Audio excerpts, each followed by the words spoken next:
अगर ले चुके हैं सरकारी नौकरी का संकल्प तो पढ़ाई ही बचता है आपके पास विकल्प। आज हम पढ़ेंगे हिंदी मॉक टेस्ट 21। इससे पहले आपके हिंदी के 20 मॉक टेस्ट और जीएस के मॉक टेस्ट 20 हो चुके हैं, जिनको हजारों लोगों ने देखा और अपने प्रश्नों को मजबूत किया। क्या आपने भी इन सभी वीडियोस को देखा है और अपनी तैयारी को मजबूत किया है? इन मॉक टेस्ट में परीक्षा में आए हुए प्रश्नों को रखा जाता है, जिनसे आपकी तैयारी मजबूत होती है। आपको पता चलता है परीक्षा में किस लेवल के प्रश्न आते हैं, परीक्षा में किस तरह से प्रश्न पूछे जाते हैं। तो ये मॉक टेस्ट आपकी तैयारी के लिए स्वर्णिम अध्याय हो सकते हैं। तो अपनी तैयारी को मजबूत करिए, डेली इन मॉक टेस्ट को देखिए। एक दिन आपका हिंदी का मॉक टेस्ट होता है और एक दिन आपका जीएस का मॉक टेस्ट होता है। तो क्लियर है आपको? मुख्य सेवका की परीक्षा, यूपीएससी पीटी की परीक्षा, वीडियो की परीक्षा, इन सभी परीक्षाओं के लिए ये मॉक टेस्ट बहुत ही महत्वपूर्ण है। तो बिना समय गवाए चलिए शुरू करते हैं आज का वीडियो।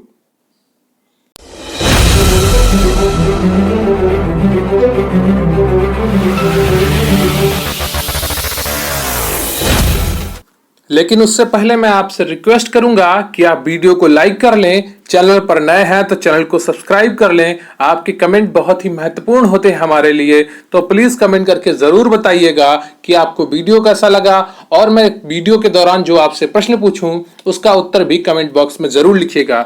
टेलीग्राम चैनल पर आप हमें ज्वाइन कर सकते हैं, इसका लिंक आपको डिस्क्रिप्शन बॉक्स में मिल जाएगा। और प्लीज वीडियो अंत तक देखें। आप देख रहे हैं quick revision classes YouTube channel, जिस पर कर पढ़ेंगे आज हिंदी मॉक टेस्ट 21। क्लियर है आपको? तो देखते हैं पहला प्रश्न क्या है आज का। तो पहला प्रश्न है आपका, परिमाणवाचक क्रिया विशेषण का वाक्य होगा। बताइए, प्रश्न है आपका, परिमाणवाचक क्रिया विशेषण का वाक्य क्या होगा? पहला ऑप्शन है वह बहुत थक गया है। दूसरा ऑप्शन है वह अभी अभी गया है। ऑप्शन तीसरा है वह अंदर बैठा है। ऑप्शन डी है वह अब भली भांति नाच लेता है। बताइए इसमें से कौन सा ऑप्शन आपका सही है? प्रश्न एक बार फिर से सुनिए, परिमाणवाचक क्रिया विशेषण का वाक्य क्या होगा? Option A, B, C, D में कौन सा ऑप्शन आपका सही होगा? तो परिमाणवाचक शब्द क्या होते हैं जिनसे हम पहचानेंगे कि यह परिमाणवाचक वाक्य है कि नहीं? जो एक क्वांटिटी बताते हैं, एक मात्रा बताते हैं, वो सभी क्या होते हैं? परिमाणवाचक होते हैं। कौन से? बहुत, ज्यादा, कम, कुछ, ये सब क्या है? परिमाणवाचक शब्द हैं। तो यहाँ पर कौन सा एक शब्द प्रयोग हुआ है? परिमाणवाचक बहुत। तो ए ऑप्शन आपका बिल्कुल सही हो जाएगा। पहले का ए ऑप्शन आपका सही है, वह बहुत थक गया है, ये परिमाणवाचक क्रिया विशेषण का रूप में प्रयोग हुआ है। क्लियर है? परिमाणवाचक क्रिया विशेषण का वाक्य है वह बहुत थक गया है। बहुत शब्द परिमाणवाचक क्रिया विशेषण के अंतर्गत आता है। क्लियर है आपको?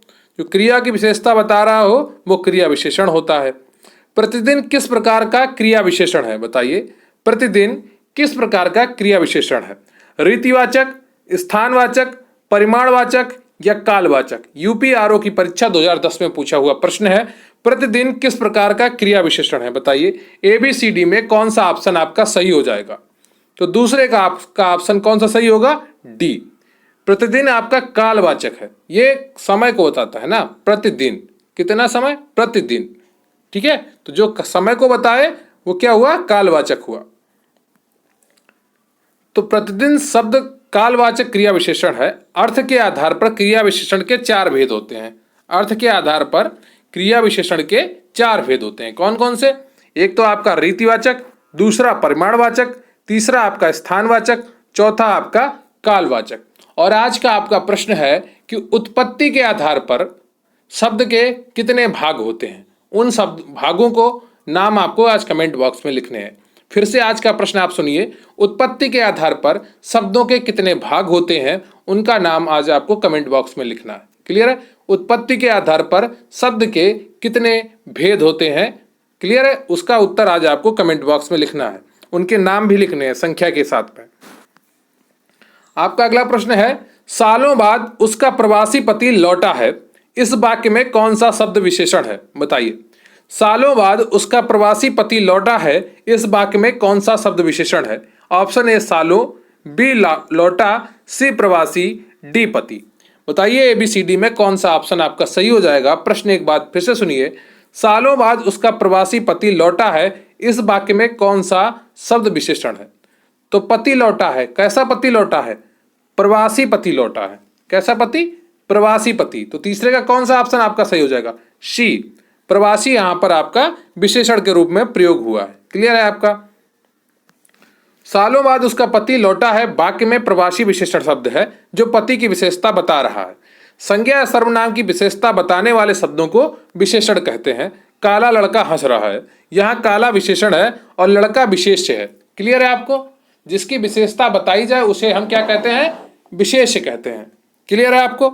एक एक पॉइंट अच्छे से समझिए ताकि आपका परीक्षा में एक भी प्रश्न गलत ना हो, आपके पूरे में पूरे नंबर सही हो। हर प्रश्न आपके लिए महत्वपूर्ण है।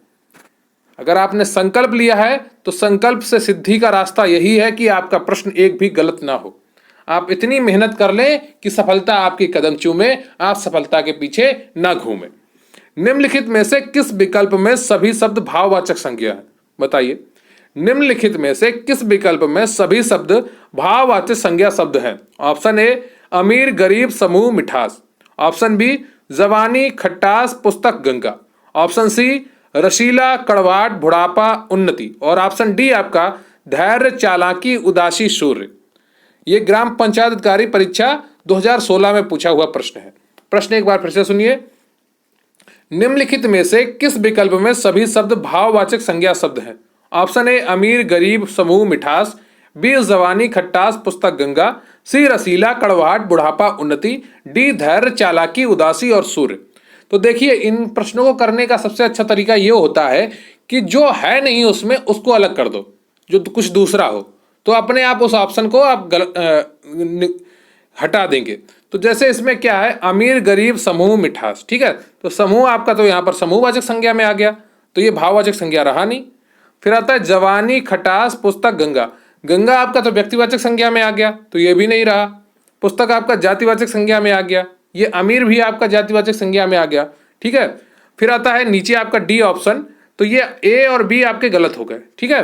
फिर आता है डी ऑप्शन, यहाँ पर सूर्य आ गया, तो सूर्य क्या है? व्यक्तिवाचक संज्ञा, तो ये भी गलत हो गया। यहाँ पर ये किसी का नाम है, तो जो नाम होते हैं वो व्यक्तिवाचक संज्ञा में आते हैं। तो सी क्या हो गया आपका? सी सही हो गया। रसीला कड़वाहट बुढ़ापा उन्नति, ये सब क्या है? भाव है। बुढ़ापा क्या है? एक भाव है। रसीला क्या है? एक भाव है। कड़वाहट क्या है? एक भाव है। ये आपको दिखेगी नहीं, बस आप इसे महसूस कर सकते हैं। दिए गए विकल्पों में रसीला कड़वाहट बुढ़ापा उन्नति सभी शब्द भाववाचक संज्ञा हैं। जिस शब्द से किसी भाव गुण दशा आदि का बोध होता है वह भाववाचक संज्ञा कहलाता है। जैसे नारित्व, वीरता, थकान, निकटता आदि। क्लियर है आपका? भाव रूपी गुणों का बोध होता है। अगला प्रश्न है आपका, शा, शा और सा और हा कौन से व्यंजन कहलाते हैं? बताइए। ये बहुत ही आसान प्रश्न है। मैंने आपको वर्णमाला का पूरा वीडियो पढ़ाया है हिंदी की क्लास में, उसे देखकर आप इसे कवर कर सकते हैं। वर्णमाला बहुत ही ज़्यादा जरूरी है आपके लिए, यहाँ से प्रश्न आपकी परीक्षा में पूछा ही जाएगा। तो बताइए इसमें से कौन सा व्यंजन है? ये प्रकंपी व्यंजन कहलाते हैं, या स्पर्शी व्यंजन कहलाते हैं, या स्पर्श व्यंजन कहलाते हैं, या उष्म संघर्षी व्यंजन कहलाते हैं? बताइए। तो इसका कौन सा ऑप्शन आपका सही हो जाएगा? श, श और सा और हा।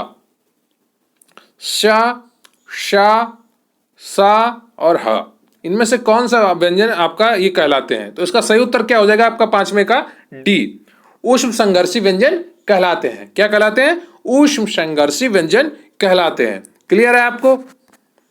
तो डी ऑप्शन आपका सही हो जाता है। आपका अगला प्रश्न है, निम्नलिखित में से पार्श्विक ध्वनि कौन सी है? बताइए। निम्नलिखित में से पार्श्विक ध्वनि कौन सी है? ऑप्शन ए ड़ा, या ऑप्शन बी ला, या ऑप्शन सी रा, या ऑप्शन डी चा। बताइए इनमें से कौन सा ऑप्शन आपका सही है? निम्नलिखित में से पार्श्विक ध्वनि कौन सी है? ड़ा, ला, रा, चा। यूपी SSC लोअर की परीक्षा 2019 में पूछा हुआ प्रश्न है आपका। तो इसका सही उत्तर हो जाएगा आपका छठे का ला, बी ऑप्शन आपका बिल्कुल सही उत्तर है। क्लियर है आपको? तो जिन ध्वनियों के उच्चारण में जिह्वा का अग्रभाग दंत तालु को स्पर्श करता है, जो आपके दांत और तालु है ऊपर, उसके जोड़ने का दंत की जो जड़ है उसको जो जब आप ला बोलेंगे तो जीभ वहीं पर छुएगी जाके। तो ऐसे तथा श्वास जिह्वा के दोनों पार्श्वों से निकलती है। इन्हें पार्श्विक ध्वनि कहा जाता है। हिंदी वर्णमाला की ला ध्वनि पार्श्विक व्यंजन कहलाती है। क्लियर है? आपको एक ही ध्वनि है पार्श्विक, वो ला है। ये प्रश्न आपका रिपीट हो गया है, तो इसका ऑप्शन आपका डी सही है। क्लियर है आपको? ये 5वां और 7वां एक ही क्वेश्चन हो गया, तो इसका ऑप्शन आपका डी है। क्लियर है आपको? आपका अगला प्रश्न है 8वां।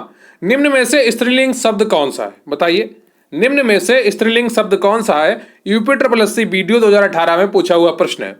ए दुख, बी गरिमा, सी लेख, डी स्पर्श। बताइए इसमें से कौन सा स्त्रीलिंग शब्द है? तो जब भी आपसे वचन या स्त्रीलिंग पूछा जाए तो क्या होगा, उसके लिए आप उनका वाक्य में प्रयोग करेंगे, और वाक्य प्रयोग सही से करना है, गलत वाक्य प्रयोग नहीं करेंगे। ठीक है? तो आपका बिल्कुल सही होगा। तो दुख होता है, होती नहीं है, तो ये आपका पुल्लिंग हो गया। लेख लिखा जाता है, लिखी नहीं जाती है, तो ये भी आपका पुल्लिंग हो गया। स्पर्श किया जाता है, किया जाती है नहीं, है ना, तो ये भी आपका पुल्लिंग हो गया। गरिमा किसी लड़की का नाम होता है, तो ये सीधे सीधे आपका स्त्रीलिंग हो गया। गरिमा इंसान की बढ़ती है, घटती है, तो ये वाक्य प्रयोग भी करेंगे तो भी आपका ऐसा ही होगा। गरिमा क्या होता है? सम्मान कह सकते हैं आपको। तो उत्तर इसका बी है। दिए गए शब्दों में गरिमा स्त्रीलिंग शब्द है, जबकि दुख, लेख, स्पर्श पुल्लिंग शब्द है। क्लियर है आपको? अगला प्रश्न है आपका, वह स्त्री जिसका पति दूसरा विवाह कर ले, इस वाक्यांश के लिए एक शब्द है। बताइए, वह स्त्री जिसका पति दूसरा विवाह कर ले, इस वाक्यांश के लिए एक शब्द है। अध्युड़ा या परित्यक्ता या अनुड़ा या खंडिता। बताइए इनमें से कौन सा ऑप्शन आपका सही है? वह स्त्री जिसका पति दूसरा विवाह कर ले, इस वाक्यांश के लिए एक शब्द क्या होगा? तो इसका सही उत्तर क्या हो जाएगा 90 का? बताइए 90 का सही उत्तर क्या हो जाएगा? तो 90 का सही उत्तर हो जाएगा आपका ए, अध्युड़ा। क्लियर है आपको? तो वह स्त्री जिसका पति दूसरा विवाह कर ले उसे अध्युड़ा कहते हैं। वह स्त्री जिसका पति ने त्याग दिया हो वो परित्यक्ता कहलाती है। क्लियर है आपको?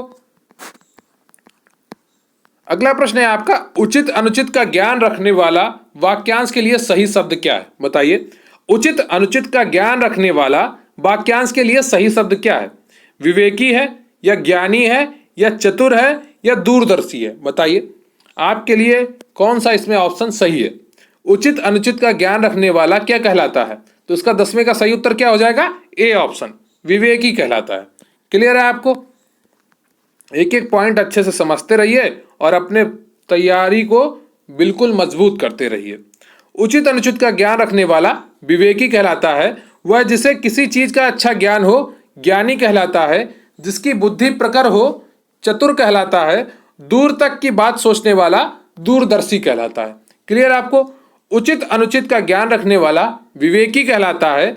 वह जिसे किसी चीज का अच्छा ज्ञान हो ज्ञानी कहलाता है, और जिसकी बुद्धि प्रखर हो चतुर कहलाता है। दूर तक की बात सोचने वाला दूरदर्शी कहलाता है। क्लियर है आपको? आपका अगला प्रश्न है, तबलची होना मुहावरे का क्या अर्थ है? बताइए, तबलची होना मुहावरे का क्या अर्थ है? सहायक के रूप में होना या दुश्मन होना या पीछा करना या व्यर्थ समझकर दूर होना? बताइए इनमें से कौन सा ऑप्शन आपका सही है? तबलची होना मुहावरे का क्या अर्थ है? सहायक के रूप में होना या दुश्मन होना या पीछा करना या व्यर्थ समझकर दूर होना? तो 11वें का आपका सही उत्तर क्या हो जाएगा? ए ऑप्शन, सहायक के रूप में होना तबलची होने का सही अर्थ है। क्लियर है आपको? तबलची होने का मुहावरे का अर्थ है सहायक के रूप में होना। क्लियर है आपका? तो 11वें का ए ऑप्शन आपका सही है। 12वां, निम्न में से कौन सा शब्द तत्सम नहीं है? बताइए, वचन, श्लाका, तिक्त, नारियल। तो इनमें से कौन सा शब्द आपका तत्सम नहीं है? वचन, श्लाका, तिक्त, नारियल। तत्सम तद्भव की क्लास भी आपको पढ़ा दी गई है। अगर आपने अभी तक वो वीडियो नहीं देखा है तो देख लीजिए और अच्छे से वो चीजें कवर कर लीजिए, क्योंकि तत्सम तद्भव के 1-2 प्रश्न आपकी परीक्षा में पूछे ही जाते हैं। तो बहुत ही महत्वपूर्ण टॉपिक है तत्सम तद्भव, यहां से आपका प्रश्न गलत नहीं होना चाहिए। निम्न में से कौन सा शब्द तत्सम नहीं है? वचन, श्लाका, तिक्त, नारियल। तो इसका सही उत्तर हो जाएगा आपका 12 का डी, नारियल। बाकी सब आपके तत्सम है, लेकिन नारियल ये तद्भव है। क्लियर है आपको? तो नारियल तत्सम शब्द नहीं है, बल्कि ये तद्भव शब्द है। इसका तत्सम शब्द नारिकेल होता है। क्या होता है इसका तत्सम? नारिकेल। तो तत्सम तद्भव क्या हुए? तत्सम हुआ वचन, और ये जब बा बना देते हैं वहां पे बकरी वाला ये वाला, तो ये आपका तद्भव हो जाता है। श्लाका ये आपका आधा शा बना ये वाला, क्लियर है ये ऐसे। ये सलाई को श्लाका कहते हैं तत्सम। और तिक्त जब तद्भव बनाते हैं तो तीता कह देते हैं, तीता का अर्थ भी कड़वा होता है, क्लियर है आपको। पुष्कल का अनेकार्थी शब्द है, बताइए पुष्कल का अनेकार्थी शब्द क्या है? जायफल है या पुण्य फल है या बहुत सा है या हरा भरा है? बताइए पुष्कल का अनेकार्थी शब्द क्या है? जायफल, पुण्य फल, बहुत सा या हरा भरा? बताइए इनमें से कौन सा ऑप्शन आपका सही है पुष्कल का अनेकार्थी शब्द? तो इसका सही उत्तर क्या हो जाएगा? 13 का सी ऑप्शन आपका बिल्कुल सही है। पुष्कल का अर्थ होता है बहुत सा, क्लियर है आपको। तो पुष्कल का अर्थ बहुत सा या भिक्षा होता है, जबकि पुष्कर का अर्थ जलाशय या झील है। तो पुष्कर झील राजस्थान में स्थित है, कहां पर? राजस्थान में, क्लियर है आपका। आपका अगला प्रश्न है अन्वीक्षण का संधि विच्छेद कौन सा है? बताइए अन्वीक्षण का संधि विच्छेद कौन सा है? अनु प्लस ईक्षण, अन प्लस वीक्षण, अनु धन ईक्षण, अनु धन इक्षण। बताइए ईक्षण। तो इनमें से कौन सा ऑप्शन आपका सही है 14वें का? अन्वीक्षण का सही संधि विच्छेद क्या होगा? तो इसका सही उत्तर क्या हो जाएगा आपको 14वें का? 14वें का सही उत्तर है ए। कौन सा? ए ऑप्शन आपका बिल्कुल सही है। अनुधन ईक्षण आपका हो जाता है अन्वीक्षण, क्लियर है आपका। तो अन्वीक्षण का विच्छेद अनुधन ईक्षण होता है, यहां पर यण संधि है, क्लियर है। वी धन असन व्यसन, ई और यहां पर आ जुड़ा, मधुधन आचार्य माधवाचार्य, यहां पर उ और धन आ जुड़ा, क्लियर है आपको।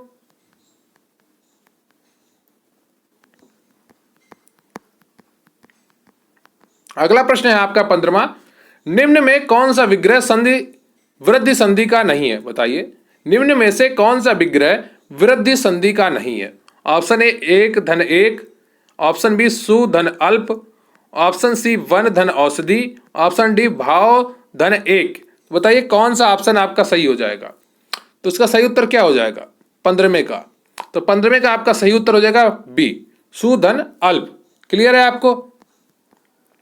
सुधन अल्प आपका स्वल्प होता है, ये यण संधि है, जबकि एकाएक, वनौषधि, भावैक्य ये सब वृद्धि संधि के उदाहरण हैं। वृद्धि संधि का पहचान क्या होती है? यहां पर दो मात्राएं होती हैं बीच में, क्लियर है आपको। जिस समास में उत्तर पद की प्रधानता है उसे कहते हैं, बताइए जिस समास में उत्तर पद की प्रधानता है उसे क्या कहते हैं? ऑप्शन ए तत्पुरुष, बी बहुब्रीहि, सी अव्ययीभाव समास या डी द्वंद्व समास। लगातार पढ़ते रहिए, बीच में वीडियो छोड़कर भागने की आदत बंद कर दीजिए, गंभीरता के साथ पढ़िए, क्योंकि आपकी ईमानदारी ही आपकी सबसे बड़ी ताकत है और आपको अपने पढ़ाई के प्रति ईमानदारी दिखानी ही होगी। अगर आप पढ़ाई छोड़कर भाग रहे हैं फॉर्म भरने के बाद, तो ये आप अपने साथ धोखा कर रहे हैं, समझ रहे हैं आप। अगर आप कंटिन्यूटी नहीं बनाएंगे, निरंतरता नहीं बनाएंगे अपने ईमानदारी में, अपने परिश्रम में, तो रिजल्ट आपको उतने अच्छे नहीं मिलेंगे जितने की अच्छे की आपने कल्पना की होगी। तो जिस समास में उत्तर पद की प्रधानता होती है उसे क्या कहते हैं? ऑप्शन ए तत्पुरुष समास, बी बहुब्रीहि समास, सी अव्ययीभाव समास, डी द्वंद्व समास। बताइए इनमें से कौन सा ऑप्शन आपका सही है? तो 16वें का सही उत्तर हो जाएगा आपका ए तत्पुरुष समास, क्लियर है आपको। ए ऑप्शन आपका बिल्कुल सही है। तो जिस समास में उत्तर पद प्रधान हो उसे तत्पुरुष समास कहते हैं, जबकि बहुब्रीहि में दोनों पद अप्रधान अर्थात इसमें कोई तीसरा अर्थ प्रधान होता है। अव्ययीभाव पूर्व पद प्रधान होता है और द्वंद्व समास में दोनों पद प्रधान होते हैं, क्लियर है आपको। बहुब्रीहि में दोनों पद अप्रधान अर्थात इसमें कोई तीसरा अर्थ प्रधान होता है, जबकि अव्ययीभाव समास में पूर्व पद प्रधान होता है और द्वंद्व समास में क्या होता है? दोनों पद प्रधान होते हैं। अक्सर देखा गया है कि एक दूसरे के विपरीतार्थक होते हैं, क्लियर है आपको। एक एक चीज अच्छे से पढ़िए और गंभीरता के साथ। आपका अगला प्रश्न है कुंदन का पर्यायवाची होगा। ऑप्शन ए हेम, बी ऑप्शन है दुश्मन, सी ऑप्शन है मतंग, डी ऑप्शन है सोजन। बताइए इनमें से कौन सा ऑप्शन आपका सही है कुंदन का पर्यायवाची होगा?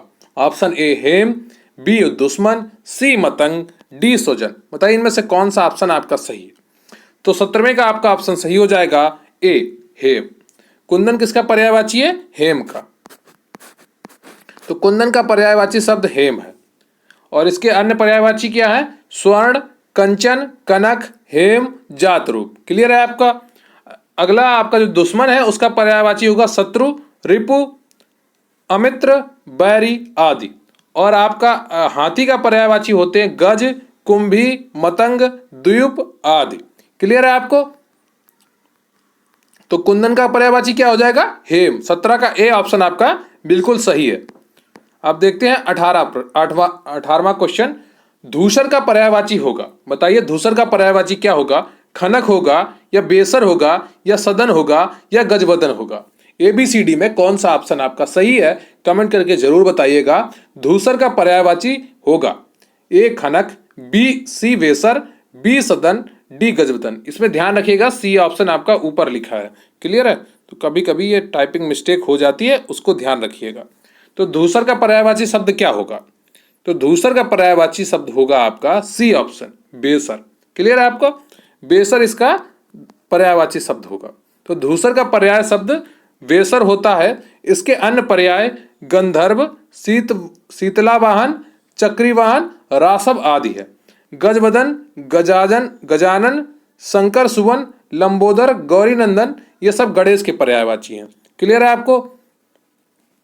और सदन का निकेतन, आलय, गृह, निलय, धाम ये सब आपके सदन के, घर के या गृह के पर्यायवाची हैं। क्लियर है आपको? पेट में दाढ़ी होना मुहावरे का अर्थ है, बताइए। कई बार परीक्षाओं में पूछा हुआ प्रश्न है। पेट में दाढ़ी होना मुहावरे का अर्थ है धूर्त प्राणी, रोग ग्रसित होना, या पेट तक लंबी दाढ़ी होना, देखने में सीधा किंतु चालाक होना। बताइए इनमें से कौन सा ऑप्शन आपका सही है? पेट में दाढ़ी होना मुहावरे का अर्थ है, तो इसका सही उत्तर क्या हो जाएगा बताइए? तो इसका सही उत्तर हो जाएगा आपका ऑप्शन डी। 19 का ऑप्शन डी आपका बिल्कुल सही है। देखने में सीधा किंतु चालाक होना। अगर ऐसा कोई व्यक्ति है तो उससे कह सकते हैं कि तुम्हारे पेट में दाढ़ी है। समझ रहे हैं? तो क्योंकि उसको ये ऐसा मुहावरे प्रयोग की जाते हैं। पेट में दाढ़ी होना मुहावरे का अर्थ है देखने में सीधा किंतु चालाक होना। अगला प्रश्न है आपका, तोता डाल पर बैठा है इस वाक्य में कौन सा कारक है? बताइए। ऑप्शन ए करण कारक, बी संबंध कारक, सी अधिकरण कारक, डी अपादान कारक। बताइए तोता डाल पर बैठा है इस वाक्य में कौन सा कारक है? ABCD में कौन सा ऑप्शन आपका सही हो जाएगा? तो कर्ता ने कर्म को, ऐसे जो कारक चिन्ह है मैंने कई बार आपको पढ़ाए हैं, उन्हें जरूर आप याद रखिए, उन्हीं से ये प्रश्न सही होते हैं। तो इसका सही उत्तर हो जाएगा आपका 20वें का सी, अधिकरण में पर है। अधिकरण में पर होता है इसका सही कारक का चिन्ह, विभक्ति चिन्ह। तो तोता डाल पर बैठा है इस वाक्य में अधिकरण कारक है, इसका विभक्ति चिन्ह में और पर होता है। करण का उदाहरण है मोहन साइकिल से जा रहा है, कर्ता ने कर्म को करण से, तो यहां पर क्या है? साइकिल से जा रहा है। संबंध में वह सचिन का बल्ला है, का को की संबंध कारक के विभक्ति चिन्ह है। अपादान नल से पानी गिर रहा है, तो जहां पर अलग हो रहा हो चीज से लग रहा हो वहां पर अपादान होता है। क्लियर है आपको? तो ये आपके 20 प्रश्न हुए पूरे। कितने प्रश्न आपके सही हुए कमेंट करके जरूर बताइएगा। और आज का आपका प्रश्न था कि उत्पत्ति के आधार पर शब्दों के कितने भेद होते हैं, ये कमेंट करके जरूर बताइएगा। अगर आपने अभी तक चैनल को सब्सक्राइब नहीं किया तो प्लीज चैनल को सब्सक्राइब कर लीजिए, वीडियो को लाइक कर लीजिए और अच्छे से पढ़ते रहिए, गंभीरता के साथ पढ़ते रहिए। और मैं आपको एक छोटी सी जानकारी देना चाहूंगा आपको 2 सेकंड में कि मुख्य सेविका स्पेशल PDF बैच हमारे चैनल पर चल रहा है, जिसकी फीस मात्र 450 रुपए है। इस बैच का नाम है मुख्य सेविका गरिमा बैच। इससे जुड़ने के लिए आप टेलीग्राम पर QRC हेल्प सर्च कर सकते हैं। इसमें आपको सभी क्लासेस की PDF प्रोवाइड कराई जाएंगी, नोट्स की PDF प्रोवाइड कराई जाएंगी। इसके अलावा 10 फुल पेपर जैसे मॉक टेस्ट और उनका सोल्यूशन भी आपको दिया जाएगा। अगर आप गंभीरता से अपनी पढ़ाई करना चाहते हैं, आपने एक संकल्प लिया है सरकारी नौकरी में, इस भर्ती में अपना सिलेक्शन पक्का करने का, मुख्य सेविका भर्ती में, तो जरूर जुड़े। आपका पूरा मार्गदर्शन किया जाएगा, आपको एक अच्छा कंटेंट दिया जाएगा और आपको सफलता की तरफ ले जाया जाएगा। तो अगर आपने संकल्प लिया है इस सफलता को हासिल करने का, इसमें अपना सपना पूरा करने का, अपनी गरिमा को बढ़ाने का, तो जरूर जुड़े मुख्य सेविका गरिमा बैच से। तो मात्र 450 रुपए में आपको तकरीबन 500 से 550 PDF मिल जाएंगी, जिससे आपको एक PDF की कीमत 1 रुपए भी नहीं पड़ने वाली है। इसके अलावा आपको करंट कि ये पीडीएफ भी प्रोवाइड कराई जाएगी। तो जरूर जुड़े, और जितने भी चैनल पे हमारे चैनल पर टेस्ट सीरीज चलेंगी उनकी भी पीडीएफ भी आपको डेली प्रोवाइड कराई जाएंगी। तो मात्र 450 रुपए में आप इस बैच से जुड़ सकते हैं और अपनी तैयारी को मजबूत कर सकते हैं। तो क्यूआरसी हेल्प सर्च करिए टेलीग्राम पर, या डिस्क्रिप्शन बॉक्स में आपको लिंक मिल जाएगा। कमेंट बॉक्स में आप लिंक मांगेंगे तो हाँ भी आपको लिंक प्रोवाइड कर दिया जाएगा। तो बहुत बहुत धन्यवाद आपका। प्लीज चैनल को सब्सक्राइब कर लीजिए, वीडियो को लाइक कर लीजिए, और जो आपसे आज का प्रश्न पूछा है कि उत्पत्ति के आधार पर शब्दों के कितने भेद होते हैं, उनकी संख्या और नाम दोनों लिखिएगा कमेंट बॉक्स में। तो थैंक यू वेरी मच। जय हिंद, जय भारत।